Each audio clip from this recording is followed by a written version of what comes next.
with people. We talked about his ascension. We talked about the outpouring of the Holy Spirit, the growth of the early church. We spent time looking at the beginning of God's story, looking at the first few chapters of Genesis. We looked at the end of God's story, looking at the last couple chapters in Revelation. Of course, we just finished up by celebrating the advent and birth of Jesus. And the whole goal of this is not so that we would just learn God's story, but that after we've learned it, that we would actually live our lives in light of God's story. And in a similar vein, this year our theme is living as exiles. Now, I know that seems like a very strange theme to have because most of us in this room, we don't feel like exiles. We're not living in a foreign country. We don't feel oppressed. We live pretty comfortable lives. But what I hope we begin to understand over the coming weeks and months is that when we make the decision to follow Jesus, suddenly our eyes should become open to the fact that the world as it exists now is not our home. Like our hope is that one day Jesus is bringing heaven to earth, but we currently live as exiles in a world that wants to shape us. It wants to have us conform to a certain set of values, ideals, and things that we hold dear in our lives. And so we have to learn what it looks like to live as exiles. Most of us, if we are not careful and we don't understand this, will follow Jesus, we'll go to church, we'll be in a life group, we'll go through the motions, but we won't look any different than the other people around us. See, if we're truly living as exiles, it's a call to live a different kind of life, not to be conformed to our culture. In fact, I was thinking this week about this study that was done in the 1960s by a guy named Albert Bandera. And essentially what he did is called the Bobo the Clown experiment. So I really wanted to order a Bobo the Clown, but I know there are some people in our church family who have a weird thing with clowns, and I thought they probably not a good idea to have a clown on stage the whole time. But essentially what this is, like one of those big like blow-up toys where you kind of knock it over and it pops back up. When I was a kid, they were Weeble Wobbles. Weebles wobble, but they don't fall down. Anybody remember that? A few of us? There we go. All right, that was the most excited anybody's been this morning. And so essentially what they did is they took a bunch of kids and they divided them up into 3 groups. One group they put in a room with the Bobo the Clown toy, and they showed them a video of adults being aggressive with the clown, punching, hitting, kicking. Another group they put in the room showed them a video of adults being very kind, caring, and gentle with the clown. And the third group, they put them in a room and didn't show them a thing. Then the research team would go in and give the kids clear instructions about what not to do. Like, don't be aggressive, don't be mean. This is how you should treat Bobo the Clown. Then they left the room and just observed what happened. And what they learned, this was groundbreaking research at the time, is that the most influential thing on the kids' behavior was not the instruction they received, but the behavior that was modeled. Regardless of the instruction they received, they modeled whatever behavior they saw. Which means even in our own lives, we are shaped less by what we hear, more by what we see. Which means that this coming year, I promise that you don't need another sermon. You don't need another great podcast recommendation. You don't need to read the next groundbreaking book. All of those can be good things, but at the end of the day, we need to see behavior modeled by people who are becoming more like Jesus, and we need to implement practices in our lives that help us do the same thing. See, the greatest sermon that's ever going to be preached isn't going to come from a stage. It's going to be lived out in a living room or at a workplace or in a restaurant when you're hanging out with other people. We have to be careful because most of us approach our lives not realizing what we're being influenced by. And so all of a sudden we wake up one day and we're living a life we never intended to live. In fact, that's why we're starting this year with a series called Unstuck. Because I don't know about you, like I come to the beginning of a year and I don't necessarily do resolutions, but it's usually a time for me to kind of reassess where I'm at and try to work on some goals in the coming year. And so I wonder if there are some of us here, and as you sit right at the beginning of the year, you're thinking to yourself, man, I thought last year we were really going to get this health thing nailed down, but I feel like I'm in worse off shape than I was this time a year ago. Or maybe you thought you were going to finally get on top of your finances, but it feels like you're barely scraping by. Or you really thought by this time your marriage was going to be fixed, but it still feels like you're living with a stranger. And so in many ways you feel stuck. Well, the reason we feel stuck is because we've allowed the culture to dictate our habits, patterns, and behaviors instead of letting Jesus dictate those things. And so we want to look at how can we live unstuck. So we're going to spend the next 2 months looking at the life of a man in the Old Testament named Daniel. And if anyone knows, like Daniel literally was living as an exile in a foreign land. He knew what it was like to feel the pressure to conform to the culture around him, and yet he lived a faithful life to God nonetheless. And so we want to look at his life to see how we can live not influenced by the culture, but set apart from it. Does that make sense? All right, if you have your Bibles, go ahead and open up to Daniel chapter 1. We're going to start in a minute in verse 3.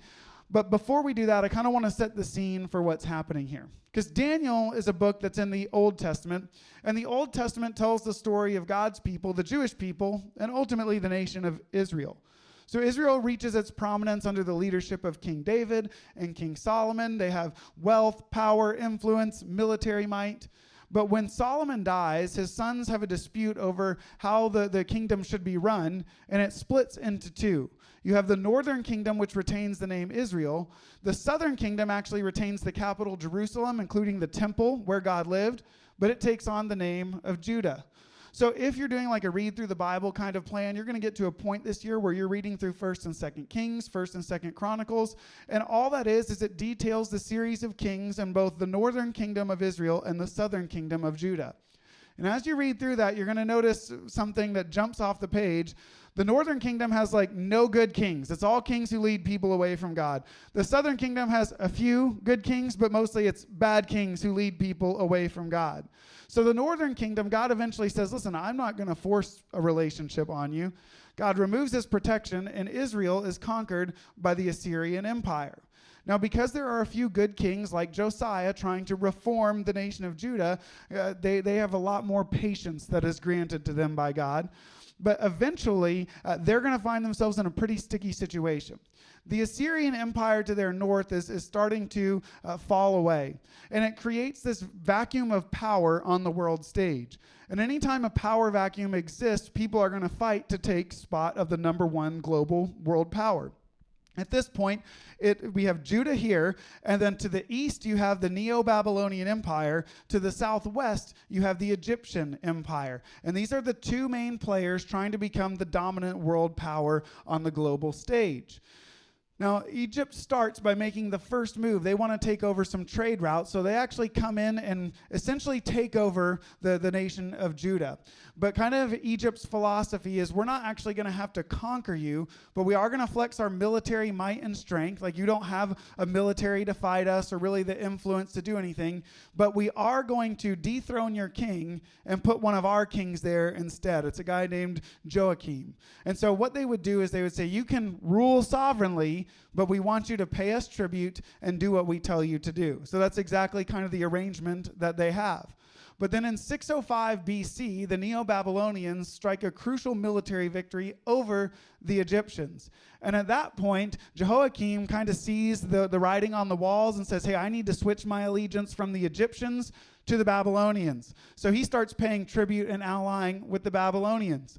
But a few years later, he's reading the tea leaves and says, maybe we need to switch back. So he switches his allegiance back. Why do I tell you all of this? Because this is what it looks like when someone, instead of living a life of faithfulness, lives a life out of fearfulness.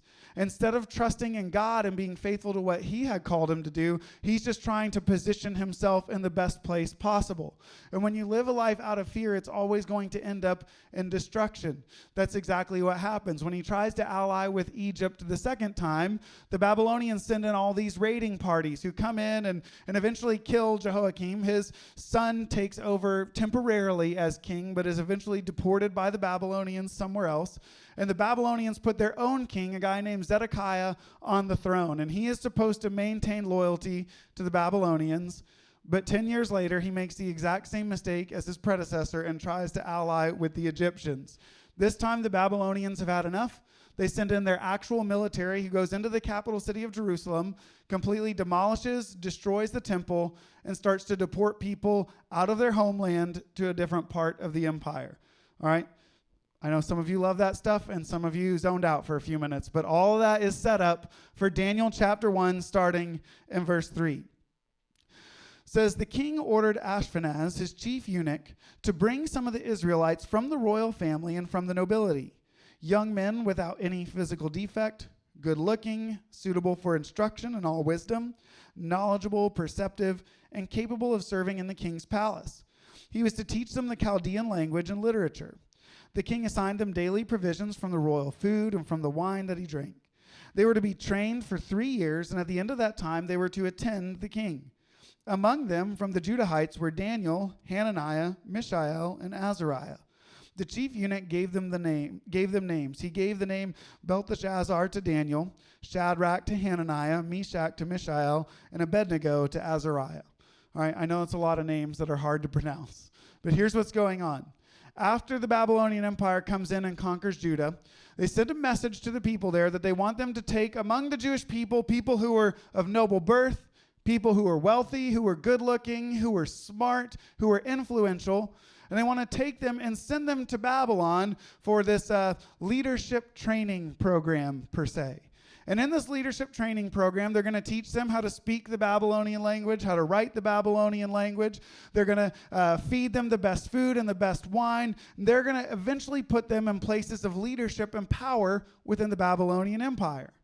Now, why would they do this? Why would they take influential people from the nation they just conquered and train them up to serve in leadership positions in the empire? Well, it's because the Babylonians knew something that we only learned through Bobo the Clown.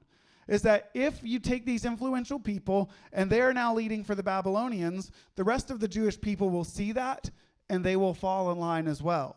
See, this isn't really a leadership training program. This is a kind of reprogramming program.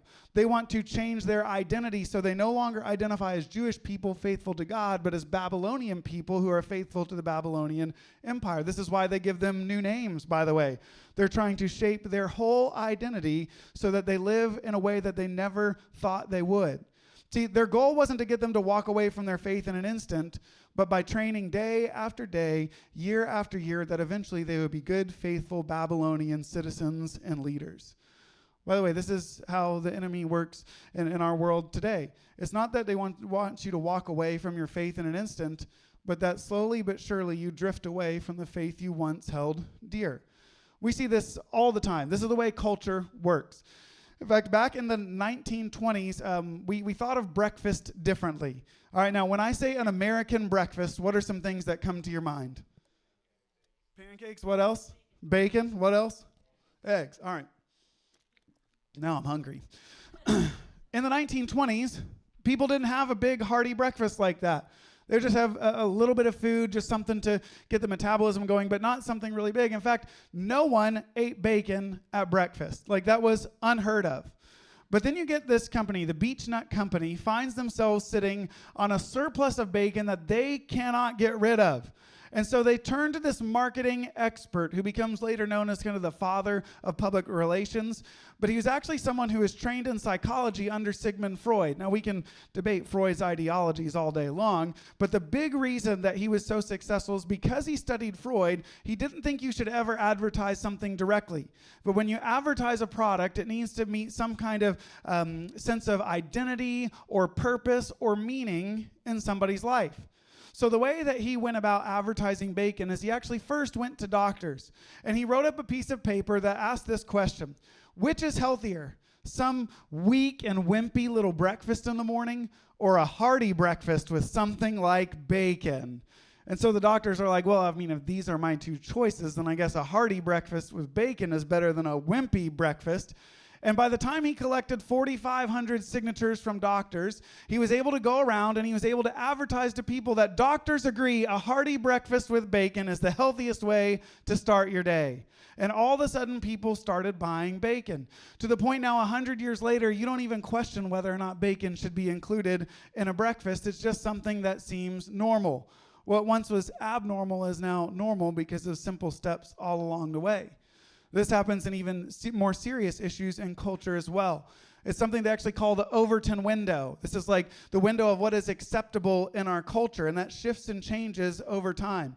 For example, like think about even like sexuality on TV. Anybody here ever remember the show I Dream of Jeannie? All right, now in this show is a big scandal because Jeannie actually wore a two-piece. This was scandalous, and so what they actually had to do, if you remember, Jeannie had a little piece of thread with a ball that covered her belly button so that it wouldn't be scandalous. And correct me if I'm wrong, but I think on I Love Lucy, Lucy and Desi had separate beds in the bedroom. Like they didn't, because that was scandalous. But now we live in the day and age where with prestige TV, I mean, there's some pretty shocking sexual things that are on TV. So once the shocking stuff is out here, the window of accessibility starts to move time over time. And we can see this in all sorts of things, whether it's political discourse and dialogue, things that once seemed vulgar or unprofessional now are accepted as the normal. Because what our culture does is it shifts what is acceptable time over time. And so what we have to do is we have to be very careful that we are not taking cues from culture and shifting sands, but instead we are clear that we are going to remain faithful to God and what he has called us to do, not be influenced by culture, but shaped by Christ instead. Now notice Daniel's response to all this in the very next verse, verse 8. Says, Daniel determined that he would not defile himself with the king's food or with the wine he drank. So he asked permission from the chief eunuch not to defile himself. Now the key word I want you to focus in on is that word determined. Like Daniel determined from the very beginning. He made a decision from the beginning that he is not going to defile himself. He's going to make a decision to remain holy. And by the way, he doesn't wait until he's sitting at the table. He doesn't wait till a year and a half in. He makes a decision at the very beginning that I'm not going to go and conform to culture, but I'm going to be set apart. By the way, Daniel is not the only one who does this. We see this even from the life of Jesus. You've probably heard the story a million times, so we're not going to do a deep dive into it. But there's a point in Jesus' ministry right at the very beginning. He lives his first 30 years in relative obscurity. And when he's ready to begin his public ministry, he goes to John the Baptist and asks to be baptized. He goes under the water, and when he comes out, says the Spirit descends like a dove, and the Father says with an audible voice, "This is my Son, and I am very pleased with him." Like, talk about like spiritual mountaintop moment. Right? Like at this point, you're thinking, okay, if I'm running Jesus' PR campaign, everybody's seen this. We need to get him lined up on the teaching circuit. Jesus, you're going to have to pull out a few miracles. Like we have to capitalize on this. But that's not what happens.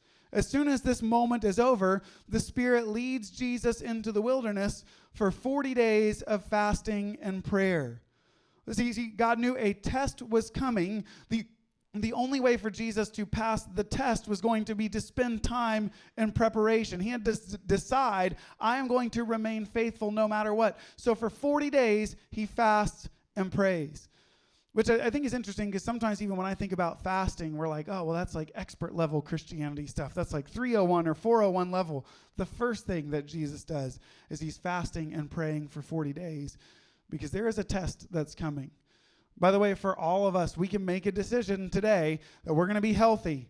But you know what? Just around the corner, IHOP's going to do all-you-can-eat pancakes on Pancake Day. Like the test is coming. There's always a test that's coming. What are we doing to prepare ourselves? Jesus is fasting and praying. He's learning to listen to the voice of God over all other voices. So that when the accuser shows up, and he's ready to do battle with Jesus, he's prepared. Now, when the accuser shows up, like he doesn't show up trying to possess Jesus. He doesn't show up trying to physically attack him. You know, sometimes people will be like, man, my car keeps breaking down. I really think the enemy is after me. And I'm not saying that the enemy can't do that. But usually what I have found and what I see time and time again through Scripture is that really the way the enemy operates is on the level of thoughts and ideas. He wants to plant certain thoughts and ideas in your mind because those thoughts and ideas become lies we believe that transform into lies that we are living out. But because Jesus had taken the appropriate time to fast and pray to listen to the voice of God, he knew it was a lie when he was tempted to turn the stones into bread.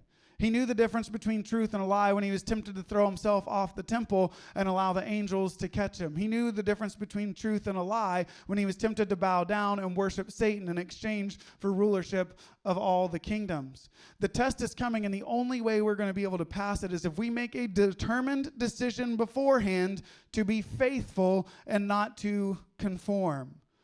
Now, I want to skip ahead a little bit in the story to Daniel chapter 6. So we're going to unpack this story over the next couple of months. But I want to skip ahead to a few chapters later. Daniel chapter 6, verse 3 says, Daniel distinguished himself above the administrators and satraps because he had an extraordinary spirit. So the king planned to set him over the whole realm. So in chapter 1, Daniel determines to be different. By the time he gets to Daniel chapter 6, he's already distinguished himself with an extraordinary spirit. And notice what happens. What starts as a private decision in chapter 1 becomes a public recognition in chapter 6. Right? Like all of a sudden it becomes evident that Daniel is different. Listen, I wish we could just be different from culture in a day, but if you spend your entire life living the ways of the world, like we can make a decision today, but it may be a few years before we start to see the results. But if we are faithfully quiet and doing the small things every single day, we will wake up a year from now and see that we have distinguished ourselves from the life we used to live and from the culture that surrounds us. So how can we practically then distinguish ourselves over the coming year? How can we live a life that's unstuck? The first thing that we're going to have to do is we have to make a decision. Just like Daniel, we have to decide whose agenda we're going to follow. Right? Like most of us in this room, we have an agenda for our lives. But can I tell you something else? Everyone else around you has an agenda for your life. Your spouse has an agenda for your life. Your kids have an agenda for your life. Your boss certainly has an agenda for your life. And you know what else? Jesus has an agenda for your life. But for those of us who are following Jesus, what we are saying is we're believing that the one who died on the cross and 3 days later rose again, that if I'm going to follow anybody's agenda, it's his agenda. Because through that, he has set me free from sin and death so I can live what Jesus called an abundant life. An abundant life doesn't mean we get everything we want, but we can finally be the people God created us to be. And so we have to make a decision right here today. Are we going to choose to trust and follow Jesus, or are we going to try to keep control for ourselves? When we remain in control, it's all these unintentional forces at work in the world that are going to shape and shift us into whatever it wants us to be. But if Jesus is in control, we can take intentional steps to become more like him. Now, once we make a decision, the second step is we actually have to implement practices. I was talking with somebody this week about goal setting, right? This is the time of year people are setting goals. It's important not just to think about our goals, but what's our plan. Because a goal without a plan is just a dream. If we want to make a decision to follow Jesus, we also have to plan to implement these spiritual practices, like fasting, like praying, like reading scripture. Because these are going to be the things that help us identify the voice of God in a world that has no shortage of people telling us what we should do, think, the way we should act or behave. You know, maybe for some of us what that looks like is this year, we take 2 to 3 minutes of silence and solitude every morning before opening our phone to see what everybody on Twitter's yelling about or what everybody had for dinner on Instagram the night before. Maybe for some of us it's taking a few moments to pray and to ask God what he would have us do that day instead of calling our friends to ask what they would do if they were in our position. Maybe it's taking some time to listen to worship music and to tune into the voice of God rather than turning on the TV to see what everybody's ranting and raving about on cable news. Maybe it's taking a day of rest out of the entire week so that we're working every single day from a place of rest rather than working ourselves to the bone, hoping that one day in the future we finally make it to that vacation we so desperately need. I think one of the most transformative practices in our culture is the practice of generosity. Right? There's nothing that makes us more like God than when we trust him and we are generous to others. I mean, you think about it, the most famous verse in the Bible, for God so loved the world that he gave his only son. Jesus says it's better to give than to receive. This is why it's an act of trust, because I don't know, there's a lot of times where I feel like it's better to receive than it is to give. There's a lot of times where I've worked hard for my money, and so to actually give it to God and trust that he's going to do good things with it and take care of me, that builds my faith. I'm so thankful to be a part of a church. You guys are extremely generous. It was about a month ago that we opened up our annual Above and Beyond offering. So this is where once a year, our Bridgepoint families give above and beyond their normal tithes and offerings. And this goes to fund mission efforts both in our community and around the world. It goes to advance the vision here at our church. And I want to tell you guys that you blew me away this year. You guys in that one offering gave over $54,000 to support the work that God is doing all over the world. And some of the things that we were able to do with that has been phenomenal. We're able to continue our sponsorship of a school in Kenya. There's over 120 students and teachers that get 2 meals a day from you guys. And you've committed to that for several years, and we're committed for the next year to come as well. We're also able to ramp up our partnership with one of our partners for a number of years now, Global Hope Network International, GHNI. They're our partners that we support. They spent the last 5 years living in Southeast Asia. And I've talked before about what they do. It's community development work. It's like the kind of the meat and potatoes of like bringing heaven to earth. So they go into these kind of remote villages, and instead of going in and saying, hey, we're going to build you a water filtration system, or hey, we're building you a school, they actually go in, meet with the local community leaders, and say, what do you identify as the biggest issues that you're facing? And then how can we come alongside and help support you as you become the solution to that issue? And so over the years, we've been able to do a number of things. But the beautiful thing that's happened over the last year is that whenever GH&I goes into these communities, the goal is just to be there for a handful of years. And then when these communities become self-sustaining and start teaching to other communities, they leave. And so the people that we're supporting, Trey and Maddie Kaysen, they're actually leaving Southeast Asia and they're moving to London, England, because the work has been finished. The communities have been developed and are now helping each other develop as well. And so we're excited for them. But the other reason they're moving to London is because Trey was accepted to Oxford University. I feel prestigious by proxy that I have a friend at Oxford University. But the reason he's going there is actually directly related to his work through GH&I. GH&I's headquarters is based in Geneva, Switzerland. Anybody know what else is based in Geneva, Switzerland? The United Nations. It's literally right across from the GH&I headquarters. And last year at this time, they were starting something called the Global Leadership Initiative for Public Policy. All right. We got to work with them on their acronyms, okay? But essentially what it is they were looking to start a program because world leaders were coming to GH&I to say, hey, all that stuff you're doing over here in Southeast Asia, how can we take that back to our own nations? And so we were able to completely fund the starting of this public policy program. So now they have world leaders from all over who are coming to meet with them and learn.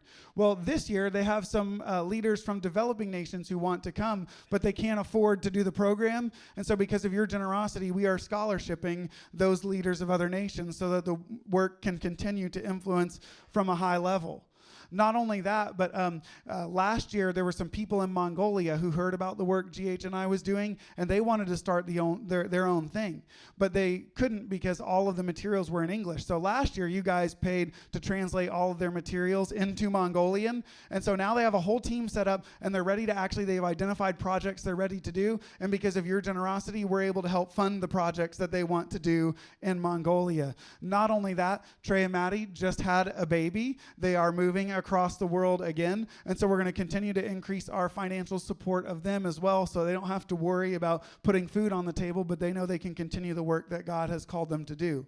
That's all the stuff that you guys have helped fund on a global perspective. What I'm really excited about, too, is a new opportunity here locally that I shared a few weeks ago. It's an organization called Extra Special People, or ESP, and they are a group that helps families who have kids with special needs and disabilities. So there's a number of things they do. As some of the outward-facing stuff is they do monthly family dinners. There's about 30 to 40 families in the Atlanta area that will gather together to have a meal that people will serve them. It's just really a great time to build community. They have monthly club nights where the kids can go and they can have a special buddy, and they have all sorts of fun activities, and the parents have a night out. They do camps during the summer. And because of your generosity, we were able to become the first church that is an actual official corporate sponsor. We were able to give them $10,000 this year and to begin this partnership. Not only that, but we're also going to be able to pay for and provide the family meals a few times throughout the year. But even more than helping financially, what our real long-term hope and goal through that is that this year, as you are a part of a life group, that your group would commit to going into serving some of these meals throughout the course of the semester. Because here's the thing, the group, the families who have kids with special needs and disabilities, is among the highest demographic of people who will never come to church, because churches just aren't built to and equipped to be able to handle that. But instead of asking them to come to church, we can actually go and be the church for these people who are walking through this. We actually get to be people who can build relationship and community with the families who are a part of ESP. And so I'm excited about all that stuff that's coming this coming year. The last thing we're going to be able to do with your Above and Beyond is to accelerate some of the vision here at Bridgepoint. You guys have been here for a while know that there's one part of this building that really hasn't been touched since we moved in, and that's this room right here. Now, before I say what we're going to do, I am very thankful for all that God has blessed us with. But our sound system is over 20 years old, and it's in desperate need of a refresh. The lighting that we have in here, that's not even stage lighting. That's just like repurposed lighting that we've put together. In 2020, we had to live stream. And for a long time, I didn't want to live stream because it's very hard for churches our size to do a successful live stream. But with a shoestring budget and not a lot of time, we put together one that honestly, some churches that are 10 times our size have asked to come check out our stuff. But it'd be great to actually buy some cameras that weren't discontinued for 10 years when we bought them the first time. As our online audience continues to grow, we just want to continue to do things to accelerate the vision that God has here for us at Bridgepoint, and we're going to have money to be able to set aside for future missions opportunities throughout the year. See, I love this thing about generosity. It's not just something that we do, it shapes who we become. Because Bridgepoint as a church is more generous now than at any point in the 10 and a half years I've been here. It's just blows me away the way that you love and care for our community and people all over the world. The practices shape and change us. And so I'm asking you that as we head into this new year, if you've made a decision to prioritize following Jesus, then find 2 practices that you can implement in your life. And if we do that, then we're able to take the last step, which is to actually live distinguished. And see, living distinguished is not about drawing attention to yourself and jumping up and down and say, hey, look, I'm so different, right? Like if you make that decision, you implement those practices, other people will notice, and you don't have to point the attention at yourself. You can just keep pointing it back to Jesus. Have you ever watched a TV before that had like 1 pixel that was like flashing the wrong color consistently? You don't look and say, that's a very distinguished pixel, do you? No, that's an arrogant pixel because all it cares about is flashing itself. The best pixels are the one that play their role, they're faithful, they're quiet, and they're a part of something that's bigger. That's what it looks like to live a distinguished life. Now, I do have one more thing I want to say, but I want to leave time for Q&A. We do Q&A every week here at Bridgepoint, not because the answers are great, but I just really value the spiritual practice of asking questions. So you can always text those in, but in just a minute, if you have a question, you can raise your hand, and Mr. Adam will bring the microphone around. Just guidelines is they're questions and not comments. They're relatively quick and to the point and relevant to what we're talking about today. So if you have a question, you can raise your hand. Going once, going twice. All right, we got one up here, Mr. Adam. His New Year's resolution was to get 10,000 steps a day, so we're helping him out today. I'm a little lost. I want to know what this has to do with Daniel. Okay, so Daniel makes this decision that he's going to be different from the Babylonian culture. And what we're going to see, I can't spoil the whole series on week 1. What we're going to see as we walk from 1 through 6, we're going to see all these spiritual practices that he puts in place. We're going to see that even when prayer is outlawed, he continues to be faithful to prayer. We're going to see when they're told to worship a statue of Nebuchadnezzar, that they're going to be faithful to worship the one and true God. We're going to see how all of these spiritual practices work together to bring them to a place where they are distinguished, where they are set apart. And see, my hope is that what it actually does is over the rest of this series, we actually see what it looks like to be holy. You know, we hear that word holy sometimes and we think, oh, it's sacred, it's special, it's something magical. But in Scripture, that's not even what the word holy really means. It just means set apart. So when God tells his people, be holy as I am holy, he's saying, hey, be different because I'm different. The only way to be different is to make that decision to do it. The only way to be different is to implement these practices. And the only way to be separate from the rest of the world is we have to make a commitment here today to be who God has called us to be. So, fantastic question. We're going to continue to worship through a time of communion like we do every single week here at Bridgepoint. And we've got our 4 communion stations around the room. On one half, we have our communion elements, the crackers and juice, the body and blood of Jesus. On the other half, we have our prayer elements. You can write a prayer to God on a piece of paper and put it in the prayer jar, or you can light a candle, because throughout church history, that's represented offering a prayer to him. But during this time, a couple of questions I want you to consider in your conversation with Jesus. The first one is this: where am I unintentionally being formed? Are there areas of your life where you already know, like, you don't really pray and ask God what he wants you to do about your career? You don't really spend any time learning to listen to his voice because there's other voices you want to listen to. Is in your marriage and your parenting. Are there ways that you've just been going with the flow? And the second question is this: how can I be intentional this year? Maybe it is spending time in silence and solitude. Maybe it's spending time in worship, doing acts of generosity. Or maybe for some of us, the intentionality starts with this decision. I'm going to decide today that I'm trusting Jesus and his agenda for my life over my own. Whatever it is, we have a next step today. Would you bow your heads and close your eyes with me?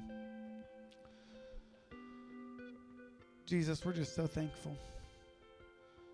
We're thankful that you knew the voice of the Father, that you didn't fail the test, but you succeeded, and that through your death and resurrection, you've made a way for us to be ushered into this new way of living. And so as we come before you today, we just ask that you work and move in our lives. Help us not to be conformed to the pattern of the world, but to be transformed into the people you've called us to be. As we take steps of obedience today and the coming weeks and months, I pray that even with every small, faithful step, you would continue to shape us and change us to be more like you. It's in your name I pray. Amen. As you feel led, our communion stations are open.